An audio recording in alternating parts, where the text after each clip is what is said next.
Lao Tzu puts it in this way: the great Tao flows everywhere, both to the left and to the right. It loves and nourishes all things, but does not lord it over them.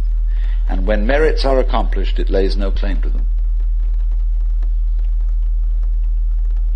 The more, therefore, you relinquish power,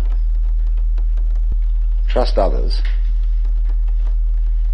the more powerful you become, but in such a way that instead of having to lie awake nights controlling everything, you do it beautifully by trusting the job to everyone else. And they carry it on for you. So you can go to sleep at night and trust your nervous system to wake you up in the morning. You can even tell it, I want to wake up at 6 o'clock, and it'll wake you up just like an alarm clock. This seems a sort of paradox to say this, but the principle of unity, of coming to a sense of oneness with the whole of the rest of the universe, is not to try to obtain power over the rest of the universe. That will only disturb it and antagonize it and make it seem less one with you than ever. The way to become one with the universe is to trust it as another, as you would another, and say, let's see what you're going to do. But in doing that, you see, in saying that to everything else that you have been taught to think is not you, you are also saying it to yourself.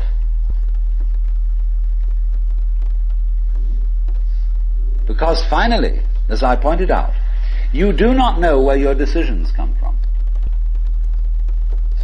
They pop up like hiccups. And when you make a decision, people have a great deal of anxiety about making decisions. There's this guy farmer, who ordered a help man to come in, and found he was an extraordinarily efficient worker, because the first day he put him on sawing logs. And he sawed more logs than anybody had ever sawed. It was fantastic. But it was all done in one day. So the next day he put him on to mending fences.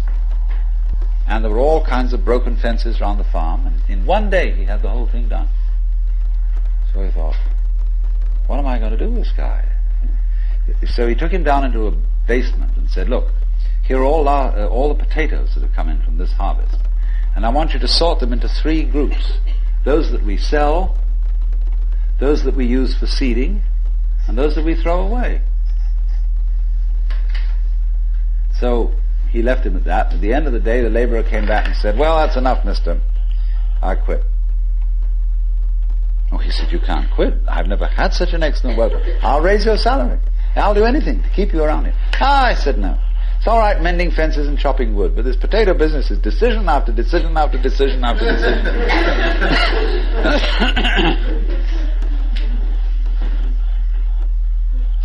So when we decide, we're always worrying, did I think this over long enough? Did I take enough data into consideration? And if you think it through, you find you never could take enough data into consideration. The data for a decision in any given situation is infinite. So what you do is, you go through the motions of thinking out what you will do about this. And then when the time comes to act, you make a snap judgment.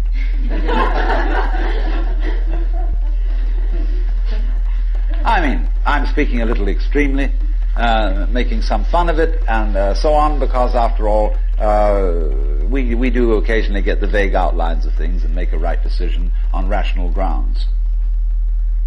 But we fortunately forget the variables that could have interfered with this coming out right. It's amazing how often it works. But warriors are people who think of all the variables beyond their control and what might happen. So then when you make a decision, And it works out all right. I think very little of it has much to do with your conscious intent and control. But somehow or other, you are able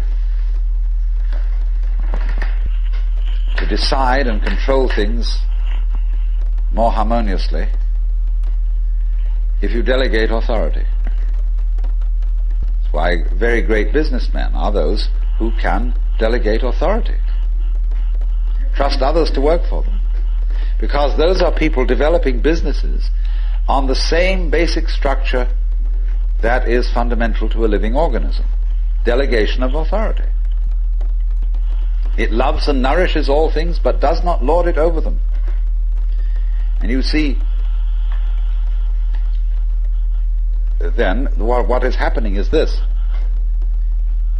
The more you let go of it and trust it,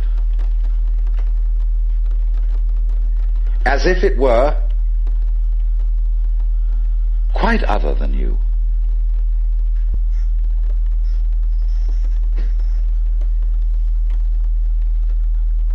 the more you realize the inseparable identity of self and other.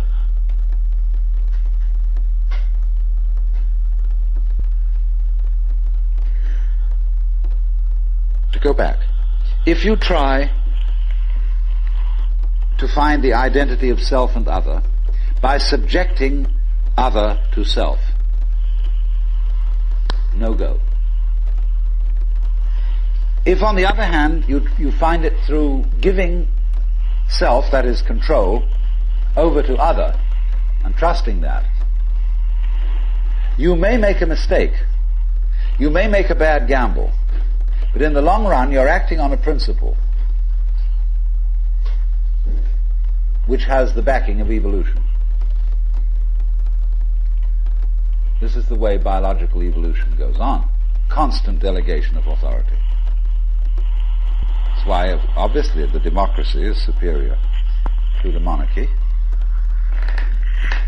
It was de Tocqueville who said that democracy is always right, but for the wrong reasons.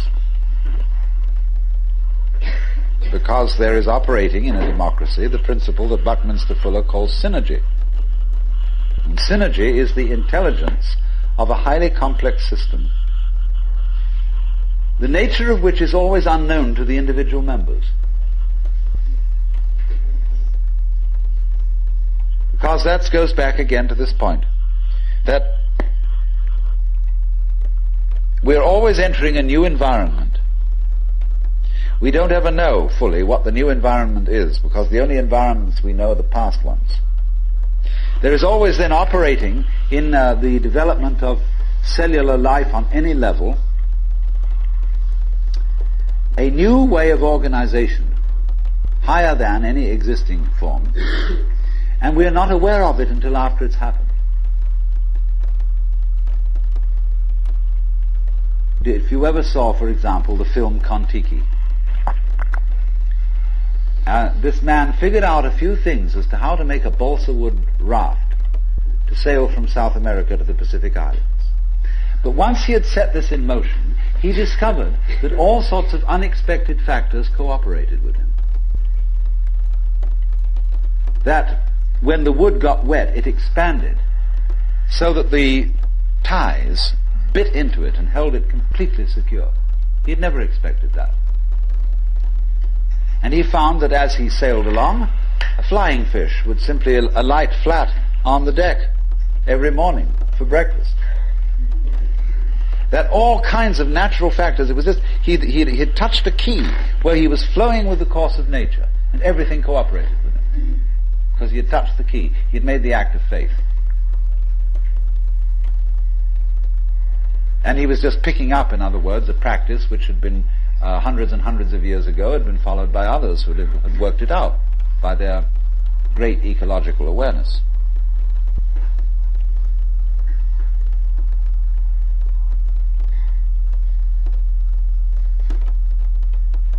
So we do come out of this way of thinking to something which has, I would say, the most enormously creative and revolutionary social consequences.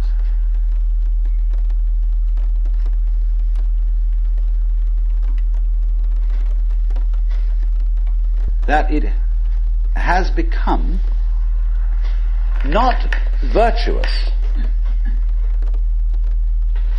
not self-sacrificing, not anything like that.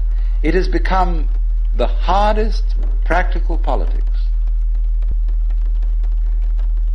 to let go control to others, to give up trying to dominate the scene.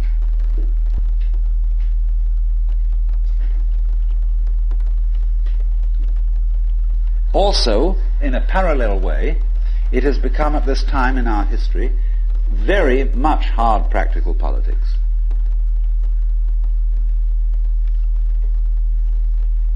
To learn how to enjoy ourselves. You can go to the Protestant people with their Protestant ethic who are against this kind of thing, and now say to them with great glee, it is your solemn duty to learn how to enjoy yourself.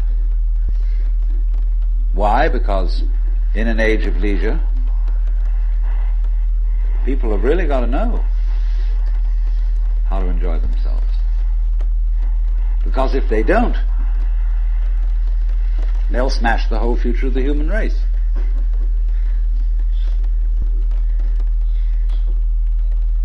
So a utopia has become not some sort of a dream, but an urgent necessity. We can't do without it. Because if we try to do without it, what's going to happen is that we are going to terminate our race in a mutual massacre of scapegoats.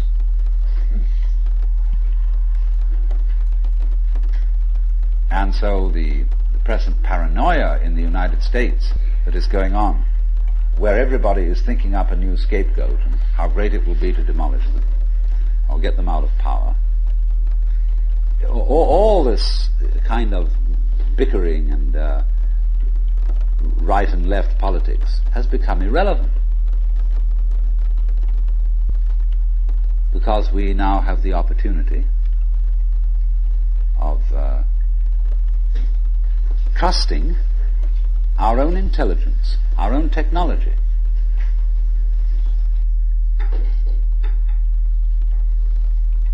to take the risk of doing what we want, which will work to the extent that we realize that what I want, basically, what I really want is what you want. And I don't know what you want.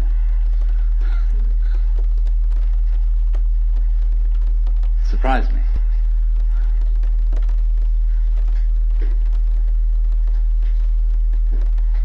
But that's the kinship between I and thou.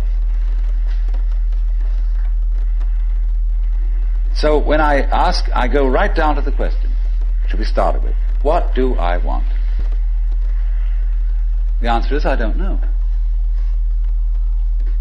When Bodhidharma was asked, who are you? Which is another form of the same question.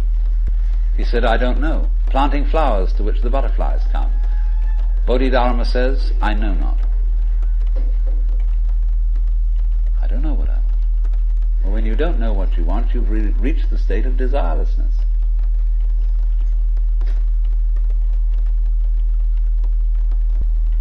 When you really don't know. You see, there's a beginning stage of not knowing, and there's an ending stage of not knowing. In the beginning stage, you don't know what you want because you haven't thought about it, or you've only thought superficially. And then when somebody forces you to think about it and go through and say, yeah, I think I'd like this, I think I'd like that, I think I'd like the other, there's the middle stage.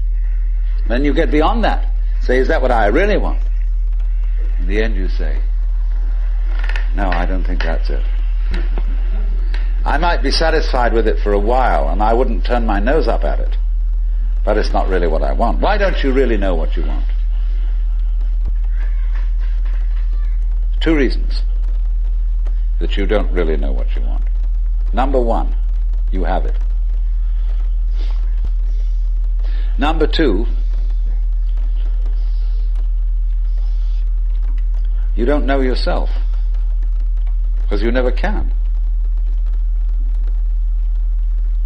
The Godhead is never an object of its own knowledge. Just as a knife doesn't cut itself, fire doesn't burn itself, light doesn't illumine itself.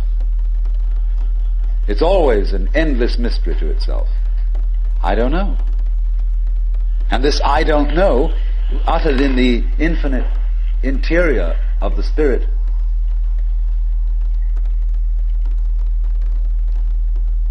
this I don't know is the same thing as I love, I let go, I don't try to force or control. It's the same thing as humility.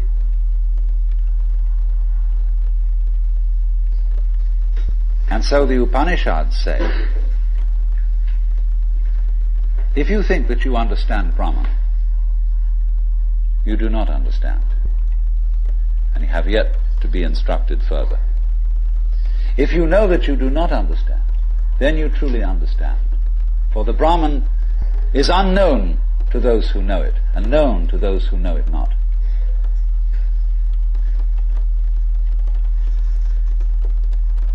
And the principle is that any time you, as it were, voluntarily let up control, in other words, cease to cling to yourself, you have an access of power. Because you're wasting energy all the time in self-defense, trying to manage things, trying to force things to conform to your will. The moment you stop doing that, that wasted energy is available. And therefore you are, in that sense, having that energy available, you are one with the divine principle. You have the energy. When you're trying, however, to act as if you were God, that is to say, you don't trust anybody and you're the dictator and you have to keep everybody in line, you lose the divine energy. Because what you're doing is simply defending yourself. So then, the principle is, the more you give it away, the more it comes back. Now you say, I don't have the courage to give it away. I'm afraid.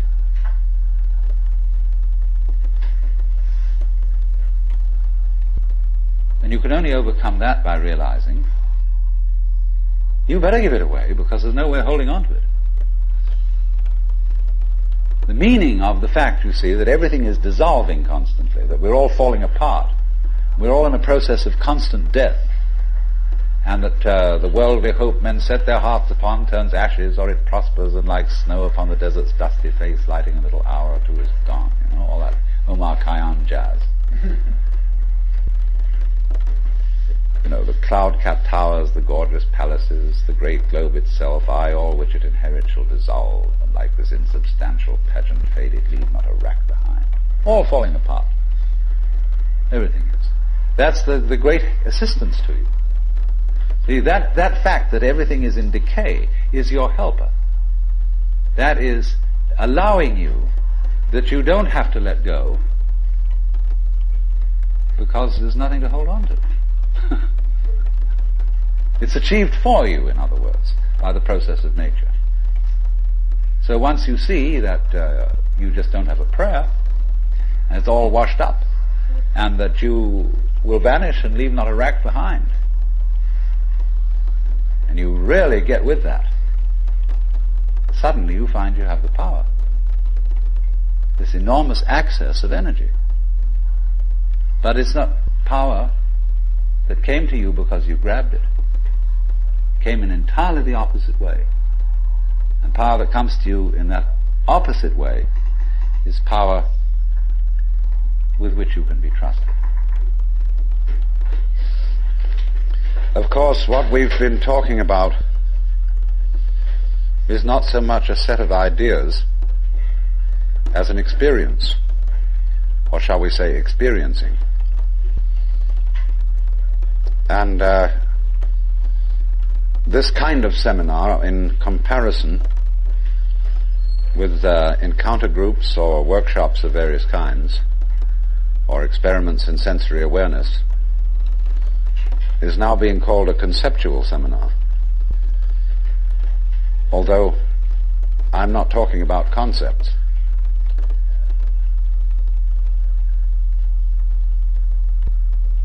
But the crucial question arises that an understanding, a real feeling understanding of the polar relationship between the individual and the world is something that operates, as we say, in your bones, and isn't just a view that you hold or a belief that you hold. It's so curious that the emphasis of the Western tradition in religion is primarily upon right belief. Do you believe in the right dogmas and the right doctrines? And only secondarily upon right action. Because what you believe is, in Christianity at any rate, far more important than what you do. Because one is saved through faith, not by works. And early in its history, the Christian church rejected the movement in the church which had been known as Gnosticism, from the Greek gnosis, which means knowledge. And in a way there were some sound reasons for doing so, because the Gnostics were what I would call anti-materialists. They divided human beings into three classes that were called respectively pneumatic, psychic, and hylic. The last one being H-Y-L-I-C, from the Greek hyli, or they would call it now ile, meaning wood. So the people were spiritual, psychological, and wooden. And that is to say, the wooden people were those most absorbed in materiality and most closely identified with their bodies. And Orthodox Christianity rejected this sort of distinction because of the perfectly correct idea that material existence is not inconsistent with spirituality. This is something which most Christians have forgotten. But they do believe as the central principle of Christianity in what's called the Incarnation. That in the Jesus of Nazareth, Almighty God did in fact become material, become human. And by this process initiated a transformation of the cosmos. In the words of St. Athanasius, God became man that man might become God. And you don't hear that from the pulpit very often. The Christian church therefore emphasized pistis, or faith, as against gnosis, or knowledge. Because they said you can never know God. God could never become an object of knowledge. And in this funny roundabout way, the Christian theologians were saying exactly the same thing as the Hindus. Only the Hindus do call this knowledge of God through faith, they call it jnana, which is the same as the Greek word gnosis. But just to give you a little sidelight on how words get mixed up in their meanings, we now have a class of person called an agnostic. And an agnostic generally means a person who doesn't commit himself to any beliefs about the ultimate nature of things. He just says he doesn't know. But the original word, agnosia in Greek, meant a special kind of knowledge. It was called the dark knowledge of God. The knowledge of God in the cloud of unknowing, to use the title of a mystical treatise written by an anonymous 14th century English monk. This monk derived his ideas from a very mysterious figure who wrote under the name of Dionysius the Areopagite. Dionysius was a 5th or 6th century Syrian monk who had learned his mysticism from Porphyry, who got it from Plotinus, who was a Neoplatonist, and who probably got a great deal of stimulation from the intellectual world of Alexandria. And Alexandria, in the early years of the Christian era, was a tremendous exchange place between East and West. Buddhist monks visited Alexandria. It was one of the great centers of trade between Rome and India. And as you may know, all Rome's gold eventually went to India for the purchase of pepper. And as a result of this, the Roman economy collapsed. They bought too much luxury from India. India, in exchange, got Roman architecture. And you'll see a lot of Roman architecture in Indian temples. But Alexandria was the great center for the Gnostics and for Christian theology. And some of the greatest theologians, Clement, Origen, Athanasius, St. Cyril, all worked out of Alexandria. But now going back to this strange monk, Dionysius, it was he who first put around the idea in Christian circles that there was such a thing of the knowledge as the knowledge of God by faith, by agnosia, really, by unknowing. And he, in a book which he wrote, very short book called the Theologia Mystica,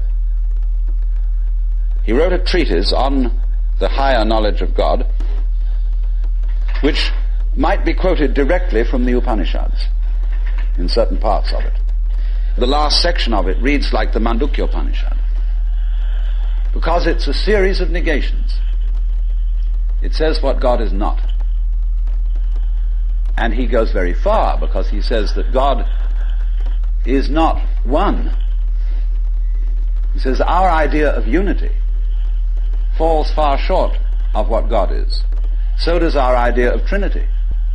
So does our idea of spirit, our idea of mind, of justice, of love. All these things are not really God.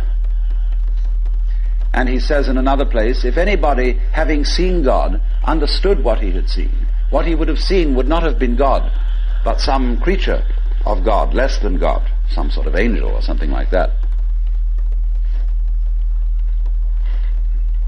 It's perfectly amazing to consider the influence that this man had. For writing under the name of Dionysius the Areopagite, he became identified, you see, with St. Paul's first convert in Athens.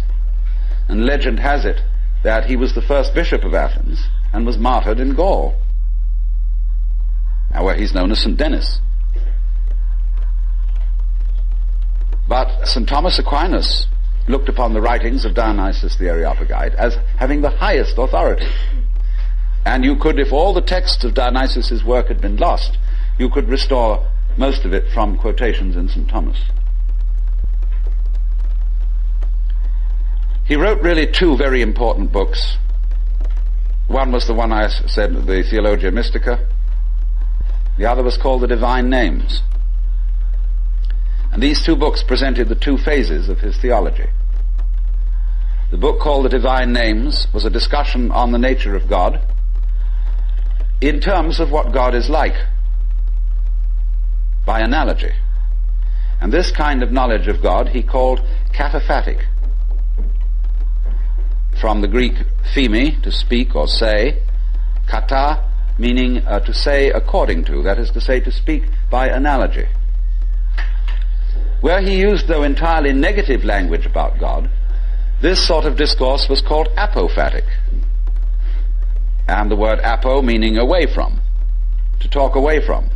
Just as a sculptor, when he makes an image, reveals the image by removing stone. And so Dionysius explained that one attains the knowledge of God by discarding concepts, which is exactly what the Hindus mean when they say, of God one can only say neti, neti, not this, not this, not any conception. Thus in Hindu philosophy, the highest state of consciousness in samadhi is called nirvikalpa samadhi, which means literally non-conceptual.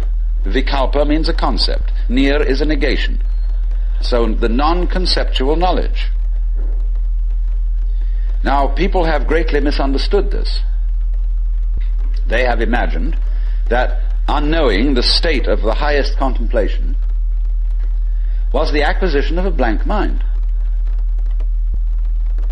from which you first discarded thought, you went on to discard perception, you went on to discard any kind of sensory content in awareness, until you were, so far as anyone could say, aware of nothing. And they supposed that this kind of catatonic state was mystical consciousness. This is often believed in India. If you go to the Vedanta Society and ask, what do you mean by nirvikalpa samadhi, they will tell you that the one in that state has no consciousness whatsoever of the sensory world. That he is completely absorbed, as you sometimes see Hindu holy men sitting in a state where they are blind and deaf to everything going on around them. The founder of Chinese Zen, known as Huineng, described people like that as no better than pieces of rock and lumps of wood.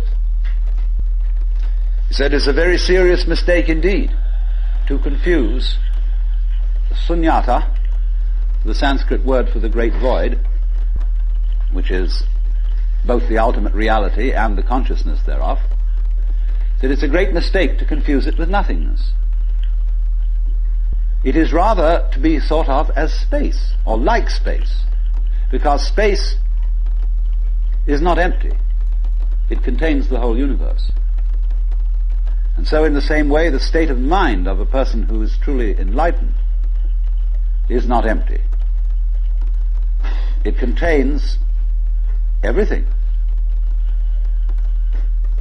But like space, it is not stained by what it contains. And it's often said in Zen imagery, you can't hammer a nail into space. You can't spit on the sky and soil it. If you try, the spit will just return and hit your own face. So they go on to say the consciousness in all of us, your basic mind is like space. It is completely pure. But of course by purity, they don't mean unsexual, which is of course what purity generally means in the Western world. Blessed are the pure in heart, for they shall see God.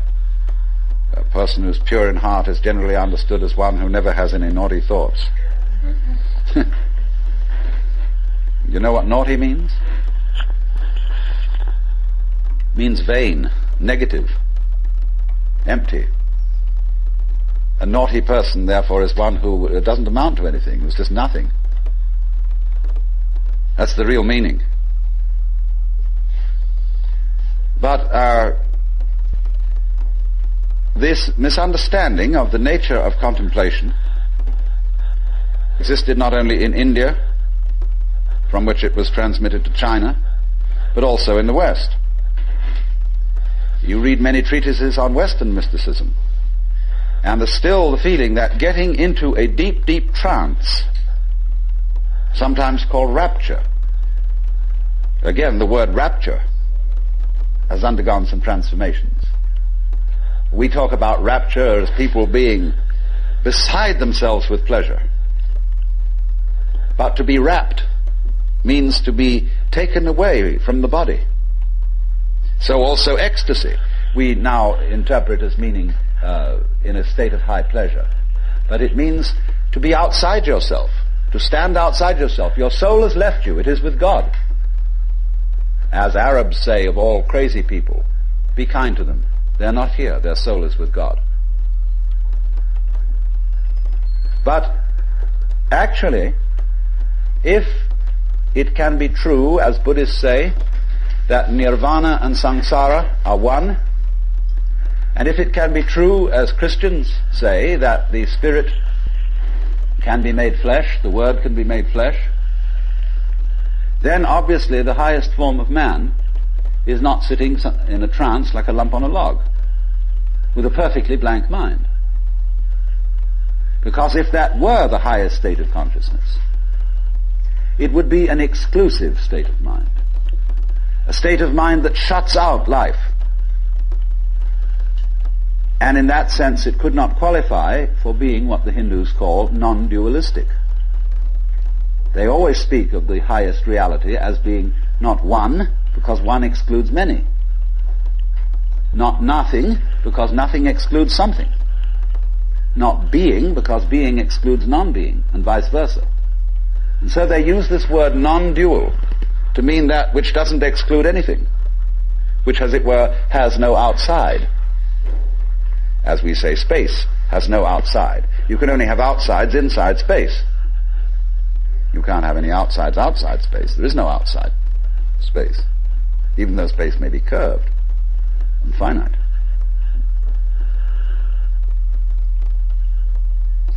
So, if you want to think incidentally of that curved space, go and take a look at a photograph in the Life, a book on mathematics, where there's a picture of a Klein bottle, which is a three-dimensional Möbius strip. A Möbius strip, you know, is a piece of paper that is twisted once and then joined, and it has only one side and only one edge. Now, a Klein bottle is a three-dimensional Möbius strip, and it only has one inside. It has no outside. You can say it has an inside and no outside, or it has an outside and no inside. It's a fabulous little trick. But there's something like that would be the nature of space, as that which does indeed transcend the opposites. Not quite. No, we'd have to do one extra move on a serpent to make it into a Klein bottle. You'd have to tuck its head through the side of its skin and make the aperture through the mouth continuous with the inside of the serpent towards the tail, you see. That's more or less what a Klein bottle is. So, what I'm getting to, I'm giving you something out of the general history of religions to show that what has been meant by the mystical state, the state of samadhi or awakening in certain traditions, is not this state of trance, but a state of consciousness in which you can perfectly well carry on your daily affairs. And of course, what is meant by a bodhisattva as the ideal type of Buddhist person is that he is not rapt, that he is actively engaged in the life of the world, because he has gone beyond the illusion that nirvana is to be found away from everyday life. So, what is then the point of meditation? Why meditate? Why do you have to crawl off into a hole, or go to a Zen monastery, or retire and be quiet, when this is only a withdrawal? Is there anything to be said for it? Well, meditation is, in that sense, as a practice, as a discipline, is a very curious problem. Because from one point of view it's a help, and from another point of view a hindrance. And I think we have to understand, first of all, that meditation exercises are medicinal rather than dietary. The same could be said of LSD. A medicine, not a diet. Something that is described in Zen as when you want to open a door or summon someone to open the door for you, you pick up a brick and you knock on the door, but you don't carry the brick into the house.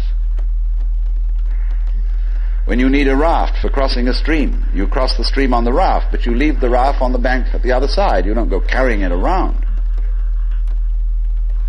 But a lot of people, when they get into meditation, or they get into religion, or into any kind of exploration of this sort, turn the door into a revolving door and keep on going round and round and round and never get through.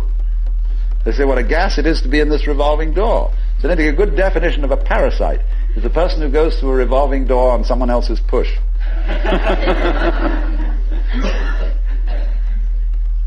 So there are all sorts of people in the religious racket who are going through revolving doors.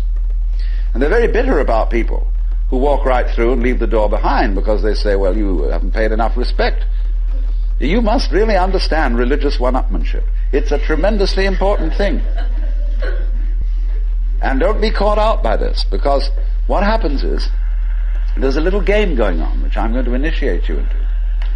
And it's played in Zen, which is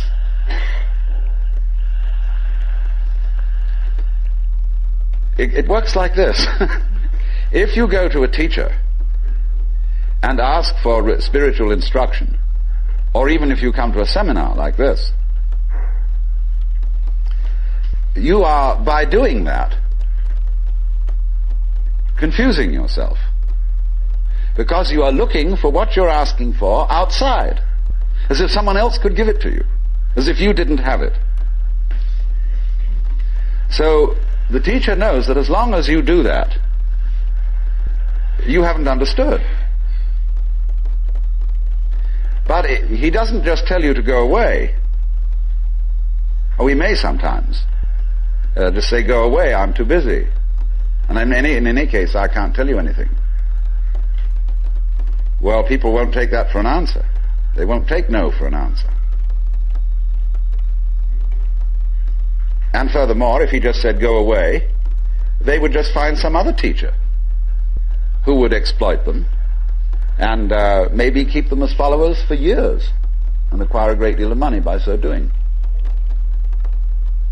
But what he does is another thing. He tries to give them the put down, as if to say, you have a great long distance to go yet. Your attainment is not at all perfect. And they're always talking about other sects and other schools and saying, well, they haven't really got the point, you see? So that you keep losing faith in yourself and feeling, my goodness, I haven't yet attained this thing. And that keeps you working. But all the time, you're being talked out. It's like someone who's a pickpocket and he's stolen your own watch and is selling it to you.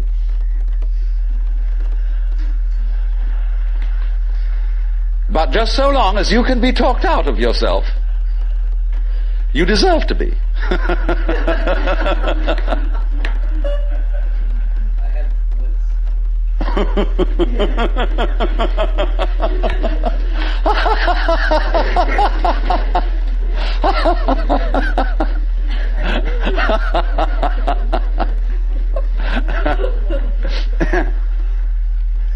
Now, you become very aware of this if you ever do momentarily slip into some sort of mystical experience.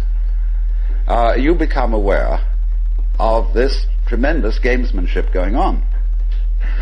And you see it as sort of continuous with all sorts of cosmic games that are going on, of creatures eating other creatures up, and the creatures that get eaten, of course, transform themselves into the creatures that eat them, and then in turn eat other creatures.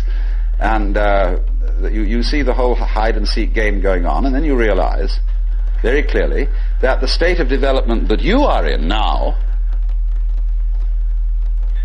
is no better and no worse than anybody else's state. Because it's like space again. Which planet is in, or which star is in the best position? Well, it's all equal. They're all in the middle.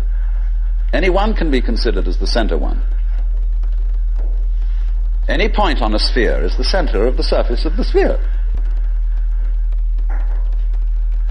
So, in the same way, everybody, in all his behavior, whatever he's doing, whether we call him from a certain point of view sick, or whether we call him healthy, whether we call him good or bad, neurotic, normal, psychotic, sane, all the manifestations are just like the leaves on the trees. And in each being in a unique way is, as Christians would say, manifesting the will of God. So, there really, from that point of view, you see, there is nothing to do to attain Buddhahood. Nothing at all. But you see, that's very difficult to understand, because a lot of people, when they hear that there's nothing to do, try to do nothing. And you can't. Because you are karma, and karma means action. You can't do nothing. But the thing you're looking for, or think you're looking for, is what you're doing. Is what's called you. Only, of course, as we all know, we've got ourselves into the idea that oneself is so difficult to see. Because it's like, as I've often said, trying to bite your own teeth or look into your own eyes, and you can't find it. It's always behind. It's like your head is, from the optical point of view, a blank space. Neither light nor dark. It's right in the middle of everything. And so, one of the great tricks of gurus is to set people looking for their heads. There's a famous story of a king in India in ancient times called Yajnadatta. And one morning he woke up and reached out for his mirror and brought it over. No head. He was looking in the wrong side of the mirror. And he was kind of bleary-eyed and had a hangover. So he summoned servants and said, "Ye gods, I've lost my head. Find it." And they said, "But Your Majesty, it's there on your shoulders." He said, "It is not. I can't see it in the mirror. Nobody can show me my head." So they were rushing all over the place, looking for the head. Now the trick to that is, of course, that you are perfectly well aware of your head, only not in a form in which you expect to be aware of it. You expect to be aware of your own head in the same way as you're aware of other people's heads. But that wouldn't be true of you, because you've got an inside view on your head. You have an outside view of other people's heads, because, of course, you're taking an inside point of view. But the way in which you are aware of your head is in terms of what you are seeing and hearing. Because all sights and all sounds are what the nerves inside your head are doing. That's how to be aware of one's head. You are aware, therefore, of yourself, the mysterious self that you have, in terms of experience. Because there isn't really any difference. But that always escapes people, you see. So perpetually, so long as you don't understand that, you can be talked into going on to all kinds of weird excursions. And just so long as you believe it, you're a sucker. You're hooked. And it takes a tremendous inner confidence and nerve finally to say, hey, don't pull that stunt on me anymore. I see through your game. And because gurus are very clever at putting you down, but they're just trying to see how strong you are, testing you out, see if they can hoodwink you. So long as they can, you see, they're going to go on doing it, because they're going to get you to the point where they can't do it to you anymore. Then they'll graduate. And so one of Rinzai's students, after he saw through it, said, well, there wasn't much in Rinzai's Buddhism after all. Of course there wasn't. He said boldly and straight out, my teaching is just like using an empty fist to deceive a child. You know, when you play games with a child and pretend you've got something here, and the child goes into all kinds of tizzy to get you to open your hand and show what it is, and then there's nothing. Fooled. So you can be fooled, as long as you can be fooled. When you can't be fooled, you don't ask the question anymore, because it's all become clear. It's all become clear that there is no puzzle about this universe. What makes you think there are puzzles about this universe? Very simple reason. You're trying to explain it. And when you explain things, what do you mean by explanation? There are several meanings of explanation. There's really one basic meaning. But first of all, to be able to translate what is happening into terms of words or numbers. In other words, to describe. But a real explanation is not just a description. It's a description which enables us to control what we are describing. But didn't we see in the last session that to control the world is not really what we want to do?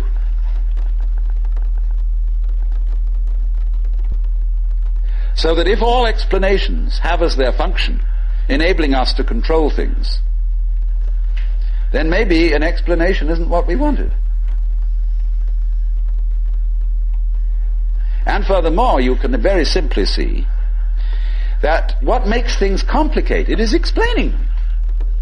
When somebody explains to you how a flower works, and he's a great botanist, and analyzes all the innards of a flower, and shows the channels, the fibers, the processes of reproduction, and so on that go on in it, everybody stands fascinated.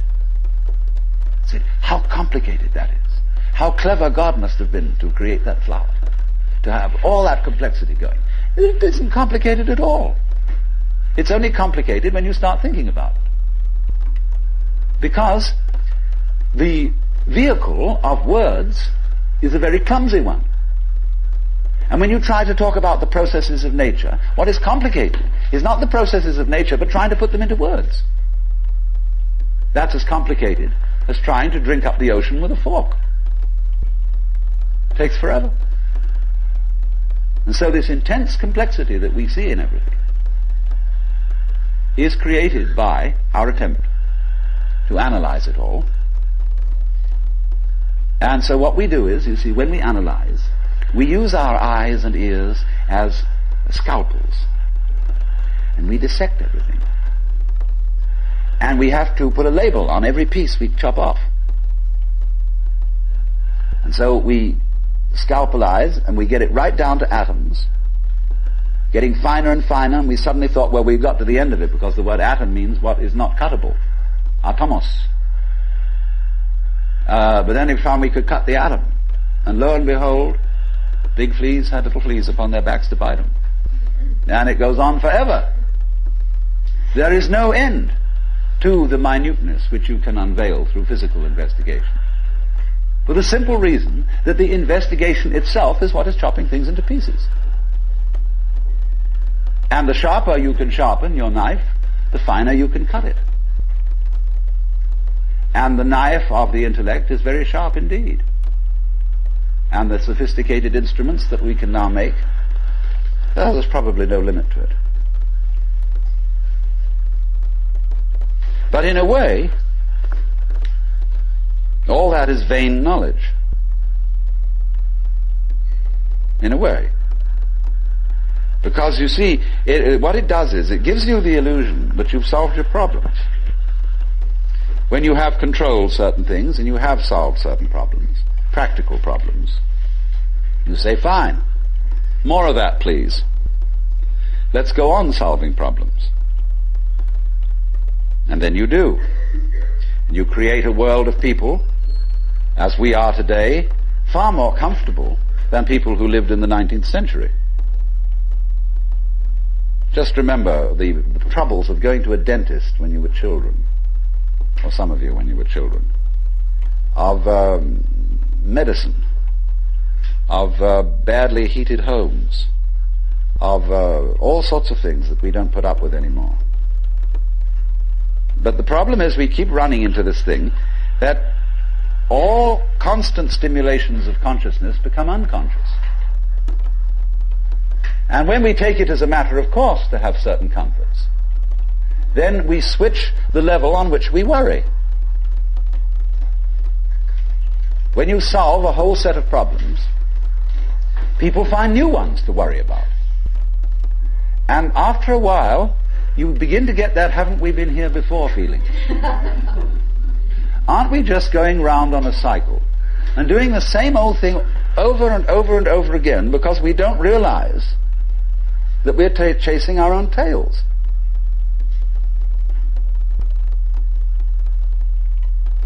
By an eternally recurrent process of not knowing who you are.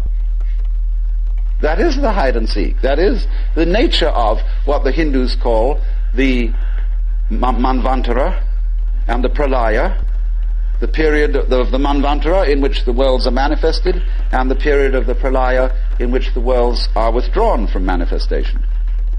In and out, in and out. Evermore came out by the same door as in I went. And the thing is to get to the point where you can see that you are doing that in every moment of your existence, with every tiny little atom of your body. You now, at this minute, you see, are the whole system of inning and outing.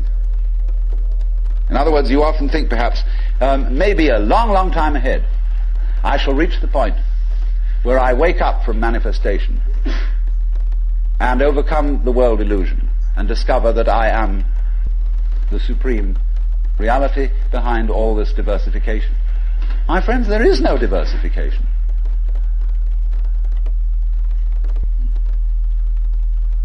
In other words, what you call diversification is your game. In the same way as you chop the thing and then you say it is made of pieces. Because you forget that you cut it. And so when you see the world as complicated and that there are life problems and that you might one day succeed. See, hundreds and hundreds of people are running like mad after something that they call that is success, and they have no idea what it is. So in exactly the same way, the guru is keeping you running and running after spiritual attainment. You don't know what you want. This is where Krishnamurti is so clever. Because he says, if you ask me for enlightenment, how can you ask me for enlightenment? If you don't know what it is, how do you know you want it?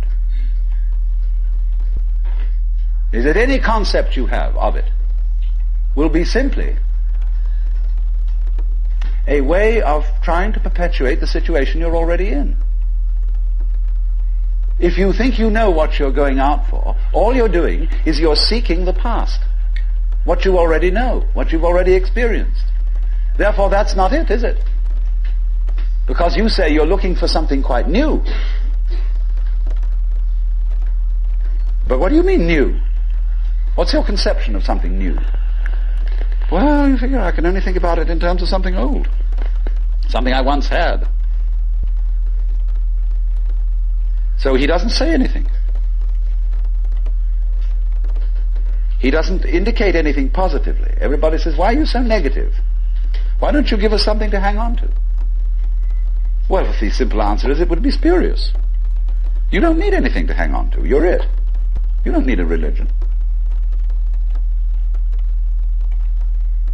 But then you say, well, what is all this religious stuff about then? Why don't we just forget it? You can try. By all means. Just go away. Don't go to gurus. Don't go to church. Don't enter philosophical discussions. Forget it. But then you'll realize that by having consented to forget it, you're still seeking. What a trap. What can you do? You see? If you stay here and listen to me or to anyone else who comes around here, you're fooling yourself. But if you go away, you're fooling yourself too. Because you still think that's going to improve your situation. It won't. And therefore, when you discover that it doesn't, you'll think, well, maybe it was a mistake to go away, and you come back to the guru. And he looks at you and says, you are very undisciplined, very inferior student. And you need to apply yourself. Well, as I explained what he's doing. But it comes down in a way to a sort of contest with the guru. You see? Will you call his bluff? You're afraid to. Because you might discover that if you do call his bluff, he's no better than you are. Well, that's what you're supposed to find out. But without being cynical about it. He's as divine as you are. But you've got to call the bluff. There's going to be a showdown. And it's a double bind. The whole situation's a double bind. Because it doesn't do any good to stay here, and it doesn't do you any good to go away. Either to do something about it or to do nothing about it. Now then, there's something else. When you understand that, and when you realize that there's nothing to realize, because it's all here, then what are you going to do? Well, of course, this is the sense of a Zen poem. Supernatural activity and marvelous power, drawing water, carrying fuel. You know? Do whatever one does as a human being. But there's a little element of Philistinism in that. It's like when a child is pestering father or mother with all sorts of questions. They finally get down to the deepest metaphysical problems. They say, oh, shut up and eat your donut. And I wouldn't say that, you see, at this point. Because life, as one looks at it, you see, is in fact a celebration of itself. When you look out at night at the stars and you really wonder, good God, what is all that about?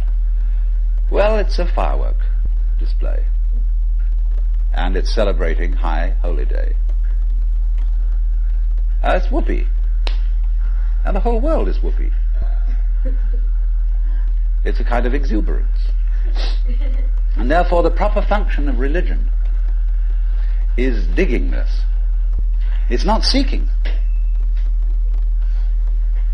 It's not seeking anything. But is, in a way, thanksgiving. That's why, of course, the Christians were right in calling the Mass the Eucharist, the thanksgiving. Only they had such a complicated way of thinking about it that nobody could understand it. So in religion, all religious exercises, whether they are meditative or whether they are ritualistic, are whoopee. They are not something you do in order to attain anything. They are like art forms, like dancing. They are expressive of attainment, of the attainless attainment. So here's another hang-up for you. When you go to Mr. Suzuki, who runs the Zen Center, he's a good disciple of Dogen, who brought Zen, a certain school of Zen to Japan in the 13th century. Dogen said, you can't sit and meditate unless you're already a Buddha. In which case, why meditate? Well, meditation is just the way a Buddha sits. And he called this sitting just to sit, not to attain enlightenment. Because the minute you do that, you see, you're not meditating.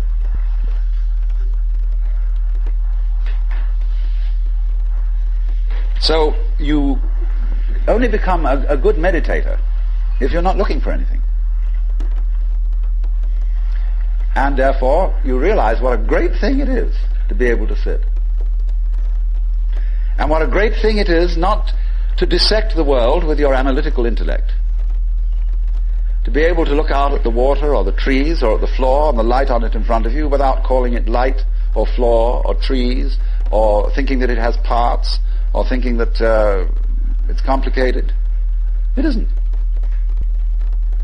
So when you can sit without thinking, not with an empty mind, mind you, I'm going back to that point, not with an empty mind, but just a non-analytic mind, a non-probing mind, where you're not creating problems all the time by trying to control it, by trying to control your mind, by trying to control your experience, what you see and hear. You then just simply discover that there is no way of controlling what you're experiencing, because what you're experiencing is you. And to try and really fundamentally control that is just going around the circle. So if I would say to you now, what you have to learn is to let it happen, that's wrong too. There's no one to let it happen. If I say to you, accept your experience, be calm and open to things, that again perpetuates the illusion that you're something different from it. So we go round and round. But if there are some people who want to get together, and like we would get together to play poker, or to have a walk, go fishing, or sail a boat, if there are some people who want to get together to meditate, and to have rituals, and to chant, great. It's an art form. And you can only use it and make it a good art form if you're not using it to get something. And this is what really is the bane of temples all over the world. You go into Buddhist temples where they theoretically don't believe in any God, but there are the people praying, and they're all doing it in order that we get a male child next time around, or that the horse recover from a disease, or that mama gets cured of the dropsy. And all these petitions are going on and on and on. People always coming to the temple to ask for something. Lowbrow people for lowbrow things, highbrow people for highbrow things. And there all the vendors sit outside and sell souvenirs and magic and charms, and all the people go in and do this. And all these serious priests sitting there, really having to keep up face and say, yes, we can provide these services. On the other hand, if you go in to one of these temples, along with all the faithful followers, and have a ball, buy a bead, buy a candle, buy a this, buy that, buy some incense, go in, and dig this great thing going on, salute the Buddhas, or the altars, or the crucifixes, or what you will. But don't take it seriously. And this is one of the great important transformations of today in our consciousness, is that a great many people are finding out that religion is not supposed to be taken seriously. This is a shocking thing to many people. There used to be an old saying that a religion is dead when the priests laugh across the altars. That's true in one sense. When the priests know that they've got a racket going, and they don't believe one word of it, and they're laughing across the altar because of all these suckers around doing it, then it's true. The religion is dead. But when the priests laugh at the altars because they're having such fun, because this whole scene is so beautiful, well, it's the difference between some stuffy old Buddhist priest humming a sutra and Allen Ginsberg chanting a sutra. That's a thing to hear. Because the priests are going, they go on for interminably. It's a bore. They're sick of it. But they get paid for it.